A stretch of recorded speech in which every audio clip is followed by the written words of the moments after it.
Queen Elizabeth I was never supposed to be the queen. Maybe she never was. Follow me down the rabbit hole to find out what I mean.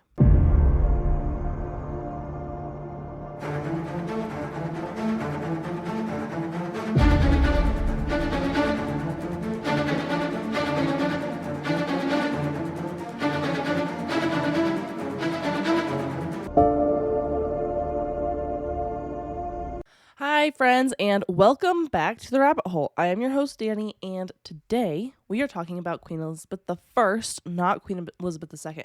Queen Elizabeth I was born on September 7th, 1533. So she was the daughter of Anne Boleyn and King Henry VIII.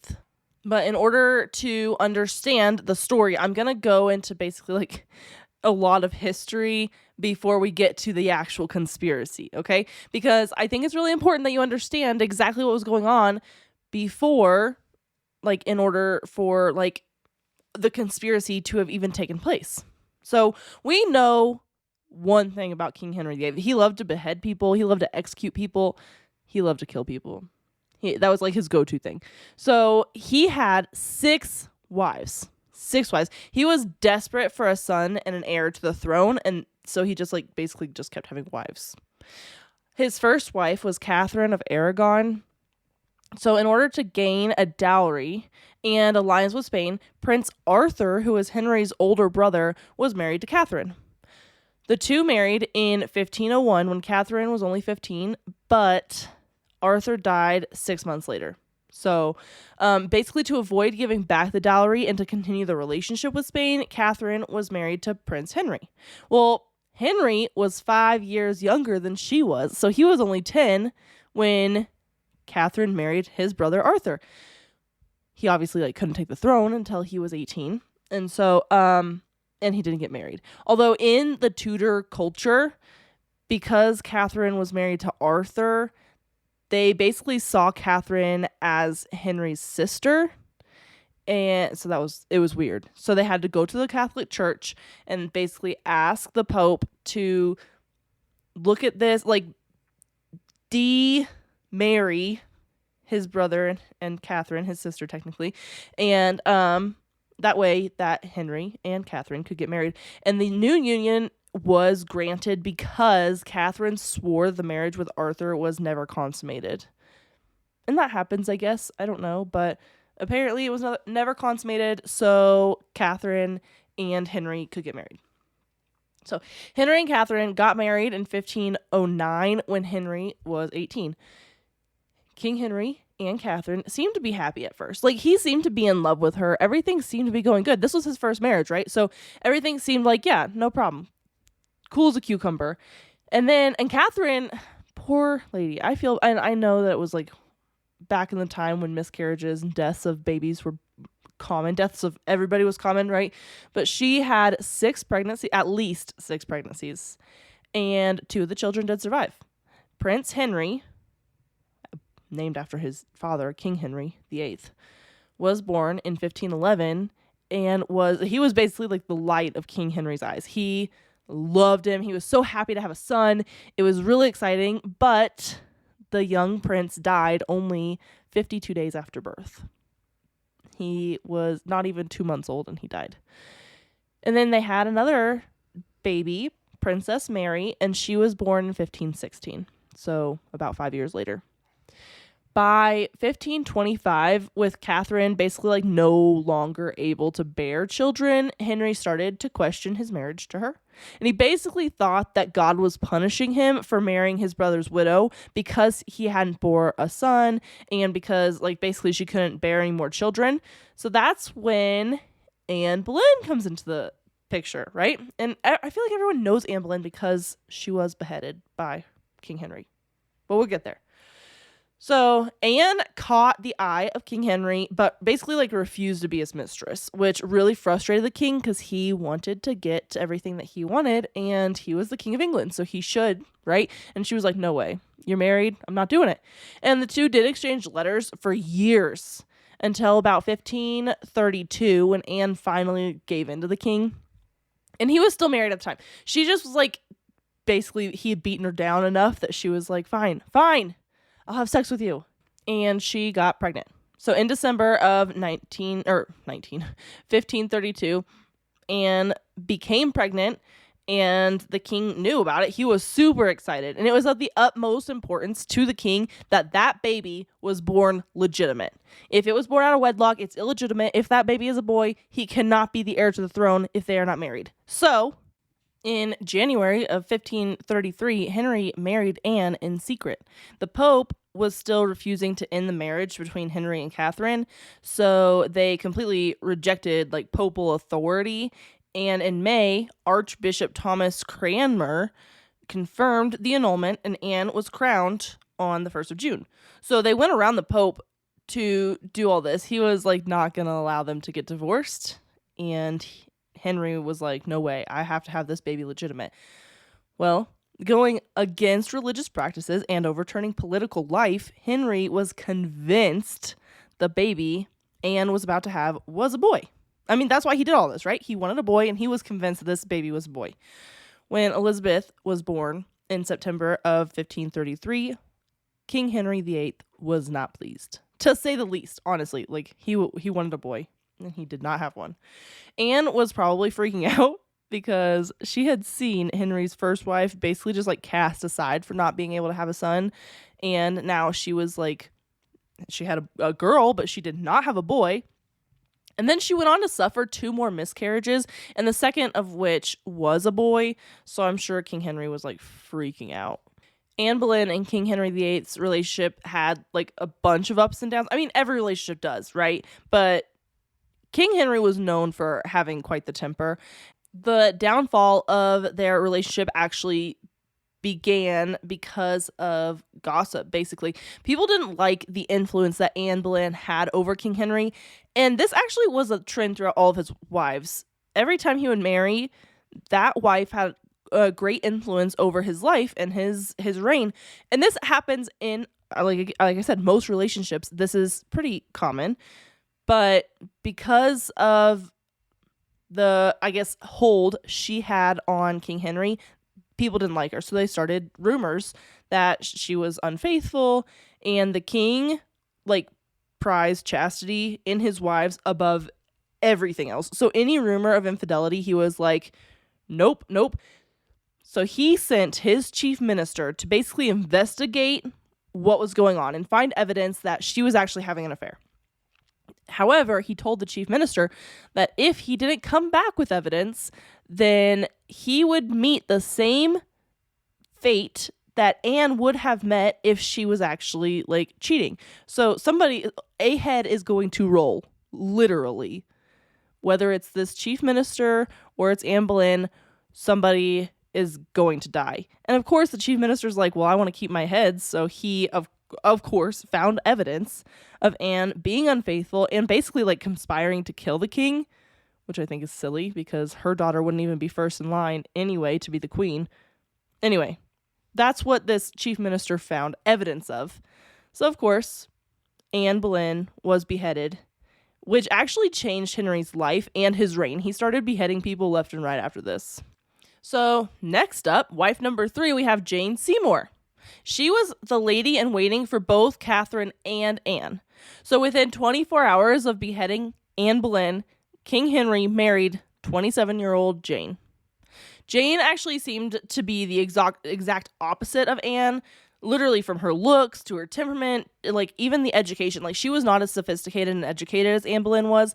And in the time, you wanted somebody to be really fair-skinned, which Jane Seymour was. Anne Boleyn was dark hair, dark eyes, which was not attractive, quote unquote, in the time. And so Jane was the opposite. So she would have been considered attractive, but she wasn't educated. She was completely different from Anne Boleyn, which, I mean, maybe that's what the king was looking for. But he did describe Jane Seymour as his, quote, one true wife. And I'm wondering if that's because Jane gave Henry a boy. So when Henry found out Jane was pregnant in early 1537, he went to great lengths to cater for her. He would literally fly in quail eggs from France, or fly. Excuse me, this is the 1500s. He would have them sent to them, probably via horse and carriage, from France. Like, he went, nothing could be spared. When Jane was pregnant, she got everything she wanted. And then she had a boy for him. So it like worked out for King Henry because he waited on her hand and foot and he got exactly what he wanted. In 1537, so Elizabeth I would have been 4 years old. That's when Edward was born. However, just 12 days later, Jane died from postnatal complications. And she was actually the only wife to receive like a queen's funeral. And later on, Henry would be buried next to her because he loved her so much. Although they really weren't together for very long. But anyway, he loved her. And I'm wondering if he loved her so much and if she was the one true queen because she gave him a boy. Enter wife number 4, Anne of Cleves. Henry basically stayed single for 2 years after Jane's death. He was really broken up about it. I think maybe he really did love her. I don't know. He had so many wives at this point, like, doesn't matter. Although during this time, like the 2 years that like Jane had died and Henry was single, England had become vulnerable without the support of Rome, and like they needed that support. So due to that political alliance, like the needing of that political alliance, Henry married Anne of Cleves to gain, like, just for politics. And this happens a lot with the monarchs, like all the time. I mean, you saw at the beginning when Catherine of Aragon married Arthur for the Spanish alliance. Same thing's happening here. Anne of Cleves is going to marry Henry for the Rome alliance. So Henry was shown a portrait of Anne. Basically was like, hey, this is who you're going to marry. And he was pleased. Like, she looked nice. But then when he met her in person, she was nothing like her picture. And we've all encountered that. We've all encountered something like that. Yeah, she didn't look that good. He was not pleased. And I guess it was chivalrous at the time that basically like he would dress as a servant and go to her and like try to make advances at her. And she was supposed to basically, silly game, like see through the disguise and know that this was her queen or her king, and basically accept the advances because she would know that this is my king. And when he did that, she refused all the advances. Like, no way, you servant, don't touch me, don't look at me. And she had no idea that he was the king, so he was like super upset about that. And it actually kind of like took a shot out of his ego because he was like this young handsome king at one point, and now that he's marrying Anne of Cleves, he's no longer young, and so he did not like that. And she wasn't as pretty as he thought. So the marriage basically only lasted 6 months because Henry was unable to consummate the marriage. I mean, it didn't help much that he had his eyes set on another wife or another lady, but he couldn't consummate the marriage because I'm wondering if it's because she was not as pretty as he wanted her to be. And he was used to like decently attractive wives. And don't tell me attraction's not important. It really is. Let's talk about wife number 5. So Henry was 50 now. Like it's been a long life at this point, and had fallen in love again because who can't have 6 loves in their life? Obviously, he didn't love Anne of Cleves, so 5 loves. So Henry had fallen in love with another lady in waiting, 19-year-old and cousin of Anne Boleyn, Catherine Howard. And Henry was head over heels for Catherine and loved basically that she made him feel so young and free. And she was 19 and he was 50. It's like not really known how Catherine felt about the marriage, you know, because she was married to a guy that was old enough to be her grandfather. So that's weird. Although she did love the expensive gifts and the luxury of court and everything else, but it just didn't last. Just like 14 months into the marriage, evidence was presented to the king of Catherine's infidelity. And in February of 1542, she was beheaded. Imagine that. Don't cheat on King Henry VIII. Guys, like, did you not learn from Anne Boleyn? Come on. And now you have Catherine Howard. Like, he's just going to kill you. Don't do it. Don't do it. Don't do it. Anyway, now we go on to his last wife. We finally made it through all of his wives. Wife 6, Catherine Parr, was a twice widowed woman, And she had her eyes set on Thomas Seymour, who was Jane's brother. However, after Catherine Howard's death, he literally killed her, the king fell into a depression and his temper was erratic, to say the least. I mean, he had a temper already, so this was not good. And in 1543, a plague swept across London. That's really important for later. So 1543, as a plague swept across London, that's when Henry married Catherine Parr. That's what happened. A plague and Catherine. Catherine doesn't matter later on, but the plague does. That's why I've reiterated it 3 times. Anyway, Catherine was 31 at the time, and she quickly established herself as a major influence over the king's life. She was like, if I have to marry the king, fine, I'll do it, even though I'm totally in love with Thomas Seymour instead. I'll marry the king because I get what I want out of it, which means that I get to basically rule the country without actually ruling the country. Which was, pretty cool, honestly. She was almost executed. Like, for a second there, the king was like, yep, off with her head, because she believed in the new faith, which was Protestantism. I think I'm saying that right. But she was smart.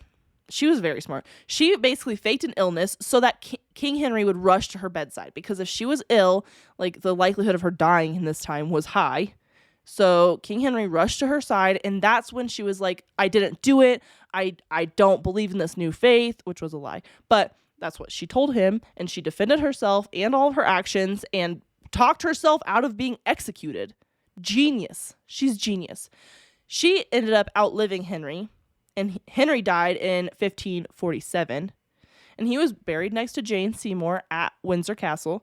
Catherine married Thomas Seymour just 4 months after the king's death because she wanted to marry him all along. She's got 3 dead husbands now. And the king basically thought, like, as he was dying, that the Tudor dynasty was safe because his son was going to rule. He had 3 kids now, and Edward was going to just come up and be the heir and do what he needed to do. Well, King Henry didn't know what we all know. So he was wrong. He was wrong. Let me tell you that. He was wrong. So here's the heirs to the throne. Elizabeth I was never supposed to be the queen. She wasn't. She was 3rd in line. So first you have Edward the 6th, and then you have Mary the 1st, because Edward was a son, so he was 1st in line. And then Mary was next because she was the firstborn. And then Elizabeth, because, like, she's a female and she's the second born. Like, she's for sure not gonna ever be the queen. Well, that's also incorrect because she was the queen. King Edward VI was King Henry's only son, and he became king at the age of 9. When King Henry died, Edward became king at the age of 9, but he couldn't actually be the king until he was 18. So he was the first ruler to have been raised Protestant, but he was too young to rule. So England was ruled by a council until the young king would have turned 18 to become the ruler. He never got there because he died at age 15, but he would have been king at 18. During this time as king, even with the council governing England, Edward was very involved in religious matters. He was very involved in like the ruling and the council and everything the council did. Like, he had say over because he was technically the king. He just couldn't rule by himself until he was 18. That's why they had the council. But he was very involved, especially in religious matters, because he was raised Protestant. So under his rule, the Church of England went further away from Catholic doctrine. Celibacy of priests was ended, and services were now held in English instead of Latin. Although King Edward VI did know Latin and Greek along with English. He was well educated. I mean, he's a king, so of course he's going to be well educated.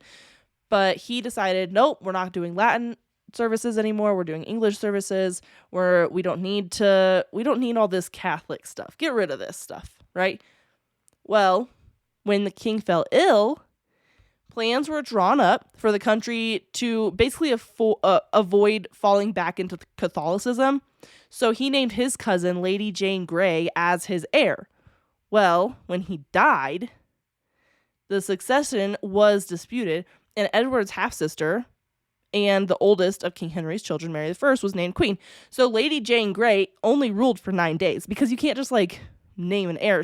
Mary was like, I literally am in line next. If he doesn't have any babies, which he didn't, I'm in line next. Fun fact though, Edward was like married when he was like a year old or something. They tried to marry him off to a 6-month-old. It was really weird. And then he also married some other lady when he was like, I don't know, like 11 or something weird. He obviously never had any kids, but it's just very odd. He was married twice in his 15 years of life. That's just a fun fact for you. That has nothing to do with the conspiracy theory that we haven't even got to yet. We're getting there. So then you have Mary I, right? So she is the oldest of King Henry's children. She was the daughter of Catherine of Aragon and King Henry VIII. And she was Catherine's only surviving child because the boy, Prince Henry, had died at 52 days old. So, and Mary was raised Catholic. And her driving force was to return England back to, quote unquote, the true faith. So she took the throne in 1553. And she actually became known as Bloody Mary for the nearly 300 religious dissenters she burned at the stake. 300 people she burned at the stake. 300. Like father, like daughter, I guess. I don't know.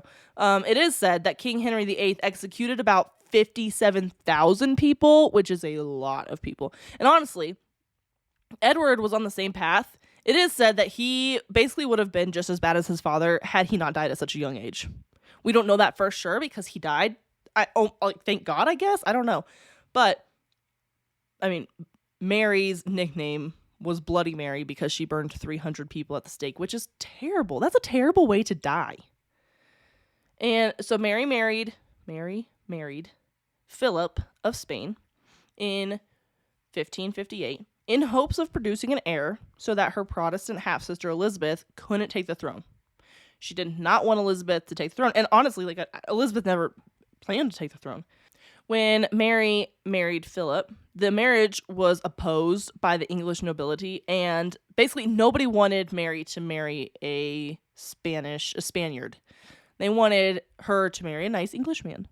Well, rebellion broke out, of course, because people love to give their opinions, and there was a rebellion. It was quickly subsided. They got rid of it, squashed it pretty quick. Well, Mary was convinced that Elizabeth had been behind the rebellion. Elizabeth swore up and down that she was not behind the rebellion. She had no involvement, but Mary imprisoned her in the Tower of London anyway, because she didn't like her sister. I don't know. She was like, yeah, there's no way that you're telling the truth, so go to prison. And she did. She went to prison. Well, Mary thought she might be pregnant twice. However, both times she was wrong. She was never pregnant. She just thought we've all been there where you're like, oh crap, am I pregnant? We've been there. She did fall ill in 1558. So within the same year that she married Philip, she got ill and was forced to recognize that Elizabeth was the rightful heir to the throne. And then she died in November of 1558 after only a 5-year reign. She really wasn't queen for very long. 5 years, 300 people dead, and she imprisoned her sister after a rebellion. She had quite the reign, though. Those 5 years were pretty active. Anyway, that brings us to Elizabeth I.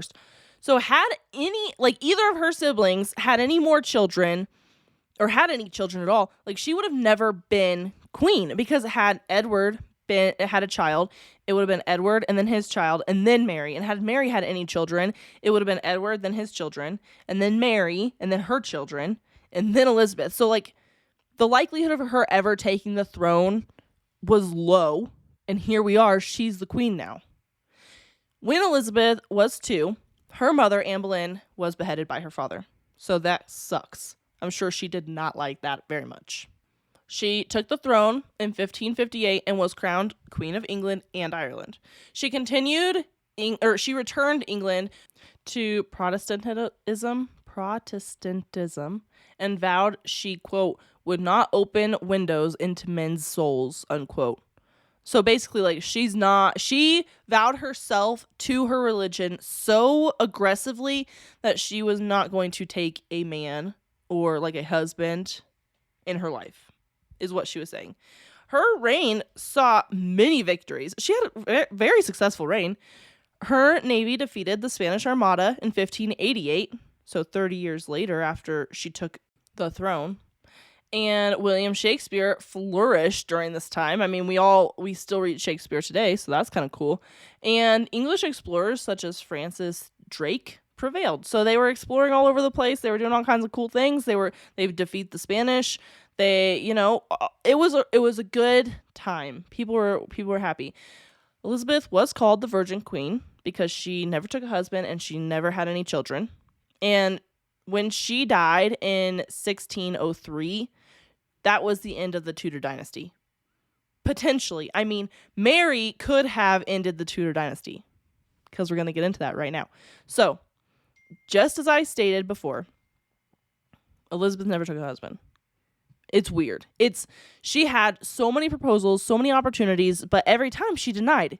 She said, quote, "I have already joined myself in marriage to a husband, namely the Kingdom of England," unquote.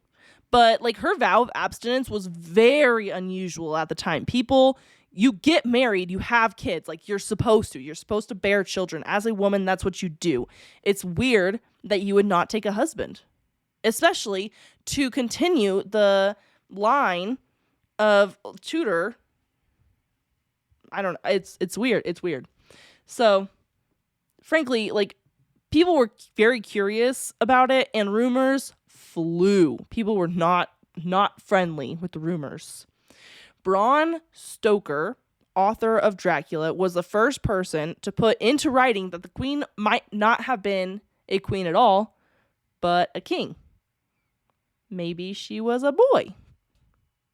I know, you're thinking, like, if she was a boy, why didn't she take the throne for... I got it. I know where you're going with this. Hold on to your britches, everyone.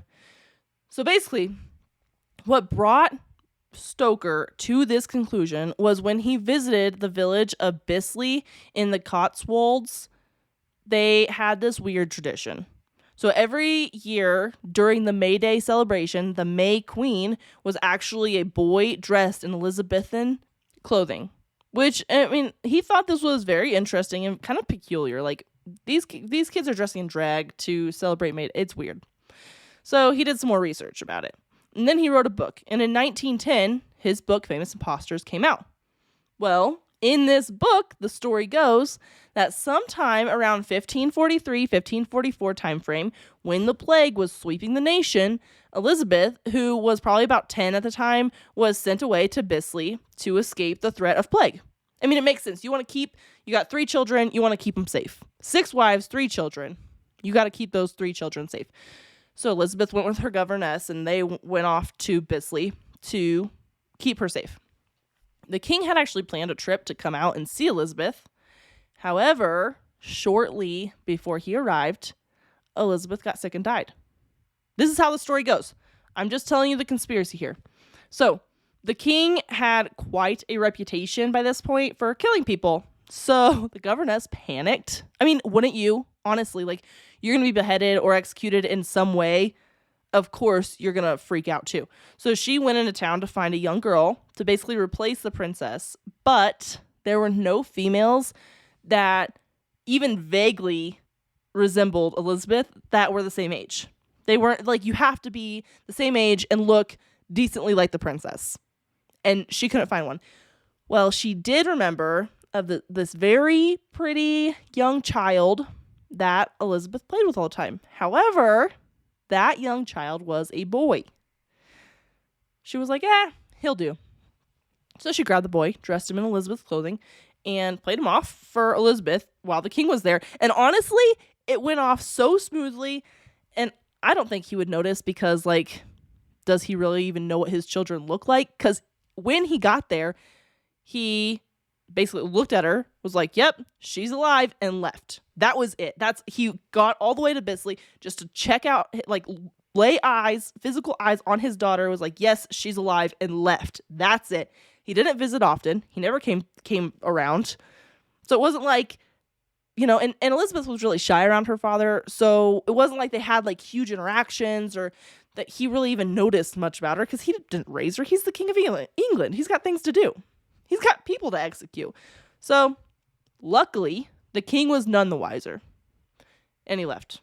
But the problem is Elizabeth is still dead. She's still not alive. So they could have easily like played it off as she died eventually, but again, you still have the problem that he might execute you if his daughter is dead, so you don't ever want to get there.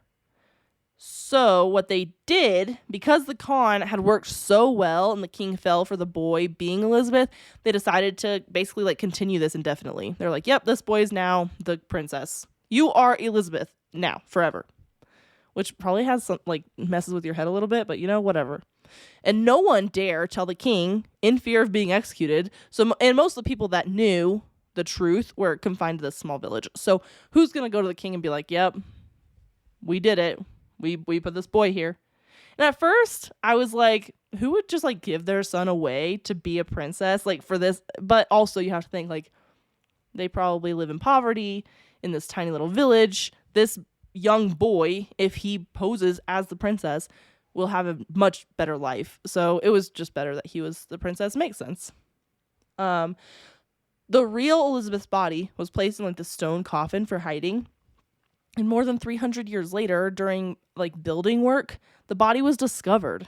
Like this body of this young girl dressed in Elizabethan clothing was found, and they basically just like reburied her somewhere else.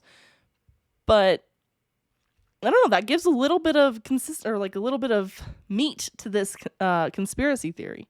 During her reign, when she didn't take a husband or bury any children, people did start to talk because it's, like I said earlier, it's weird. I mean, she did have romantic links to men, but she remained a virgin until the day she died. She was never like in a room with a man without like a chaperone, basically. I mean, if you've seen Bridgerton or The Crown or any of these shows on Netflix that show you like how everything was back in the day, then you kind of understand like, you had to have a chaperone unless you were married. So she was never romantically linked, but not romantically with anybody. And she kept her vow. She was a virgin until the day she died. So, and then they ended up finding some guy from Scotland who was like a great grandchild of King Henry VII, and then he became king. But that was the end of the Tudor dynasty. Tudor was over, like Elizabeth died, and that was it. That's it. She never had any kids.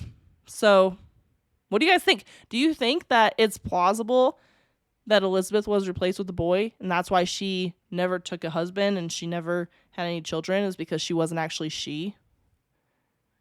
I mean, the first drag queen, literally drag queen. That's funny. Anyway, that's all, guys. That's what I got for you. Elizabeth I, man, she had some stuff going on for sure. I mean, so did King Henry VIII.